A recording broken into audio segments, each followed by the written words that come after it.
बिस्मिल्लाहिर्रहमानिर्रहीम अस्सलाम वालेकुम। Welcome to my channel Izzy and Mimi. कैसे हैं आप सब लोग?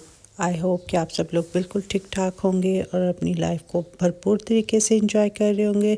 बस आज मैं आप लोगों के लिए बैंगन के बहुत ही यूनिक सी रेसिपी लेके आई हूँ। बैंगन पकौड़ा है ये, इसको ज़रूर ट्राई कीजिएगा। इसके लिए मैंने गोल वाले नहीं, लंबे बैंगन लिए हैं। आप अपने रिक्वायरमेंट के मुताबिक जितने चाहे मर्ज़ी ले सकते हैं। 1 कप मैंने इसके लिए बेसन लिया है, छान लिया था मैंने बेसन को।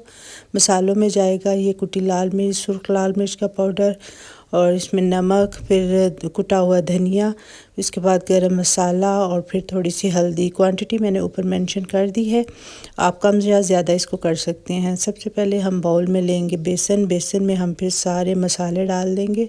बैंगन के आपने पकौड़े तो बहुत तरीके से खाए होंगे, लेकिन आप इसको एक दफ़ा ज़रूर ट्राई कीजिएगा। आई होप आपको ज़रूर पसंद आएंगे। तमाम मसाले मैंने इसमें बेसन में डाल के, इसमें थोड़ा सा पानी डाल के मैंने इसको मिक्स करना शुरू कर दिया है। इसका बहुत हमें पतला सा बैटर नहीं बनाना, बस इतना कि अच्छे से इसके ऊपर कोट हो सके। ये देखिए, इस तरह की कंसिस्टेंसी हमें चाहिए बेसन की। इसके बाद हम इसको ढक के थोड़ी देर के लिए साइड पे रख देंगे और अब हम करेंगे बैंगन की कटिंग। बैंगन की कटिंग के लिए आपको इस तरह लंबाई के रुख इसको बहुत थिन थिन स्लाइसिस में काटना है। जितने थिन स्लाइसिस होंगी उतने ही आप को ये क्रिस्पी पकौड़े खाने को मिलेंगे। इस तरह हमने इसके जो डंडी है उसको अलहदा नहीं करना, उसको साथ ही करना है। इसके बाद हम अच्छे से बेसन में इसको अंदर से भी बाहर से भी कोट कर लेंगे और मीडियम फ्लेम पे हमने करना है ऑयल को गरम, और इसमें हमने इसको डाल देना है।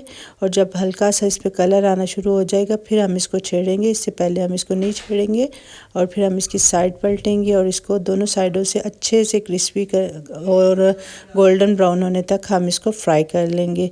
आप इसको ग्रीन चटनी के साथ या अपनी पसंद की किसी भी चटनी के साथ सर्व कीजिएगा। बहुत मज़े के लगते हैं, ज़रूर ट्राई कीजिएगा। मैंने इसके ऊपर लास्ट में छिड़का है ऊपर से चाट मसाला, और इसको ग्रीन चटनी के साथ मैंने सर्व किया है।